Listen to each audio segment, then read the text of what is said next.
Now this sets up a great conversation about complex trauma. Trauma is that type of a physiological experience where we experience something quite invasive and threatening. Complex trauma is a little bit different.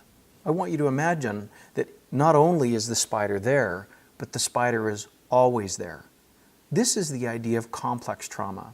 Complex trauma, is defined by the National Child Traumatic Stress Network, is simply the exposure to multiple traumatic events, often of an invasive, interpersonal nature, and the wide-ranging long-term impact of this type of exposure.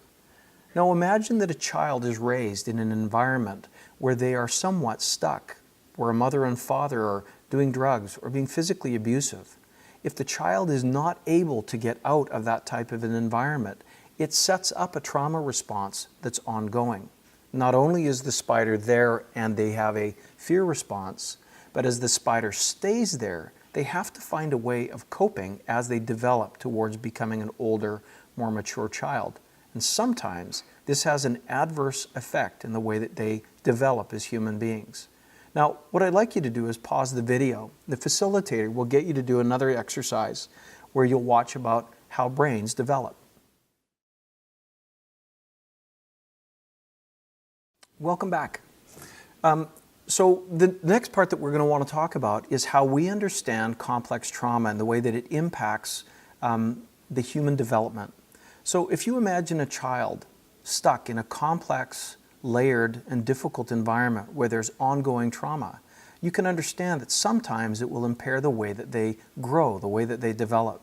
So the 7 trauma domains that we talk about today are consistent with every human being. We all develop in these 7 ways. But the way that we try to look at complex trauma with these types of children is to understand how trauma might impair their development. Now, I have to begin with a wide angle. I understand that in terms of adult development, adults need hooks or things that help them to make their learning a little bit more relevant. And so the analogy that we've come up with is talking about, the acronym that we've come up with is No One Eats Apples in BC. Let me say it again. No one eats apples in BC. Now this is the backbone, the very fabric of what it is that we do with the CTR work that we're doing around the province. And each of these letters means something. So in short, the N stands for neurological and biological maturity. And in short, this is how the brain and the neurological and the physiological systems of the child are impaired by trauma as a child is growing up. The O stands for over-reactive stress response. In general, this is how their stress response shows up when they're under stress and how triggerable they are under stress. The E stands for emotional regulation. This is how they manage or don't manage their emotions, how they regulate them. The A stands for attachment and relationships.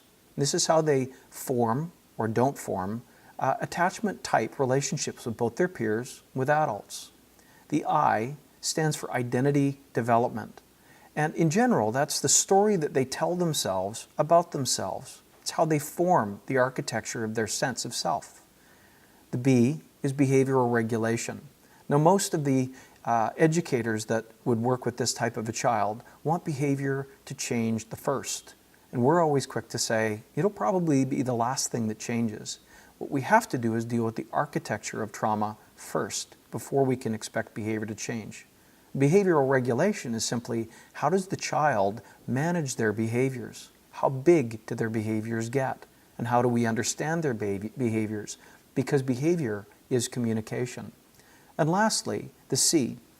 It stands for cognitive and language development. It's simply how the child learns. Are they able to understand written or spoken word? Are they able to speak clearly? Are there delays in terms of their academic functioning or development? This is, again, no one eats apples in BC. Now, as we move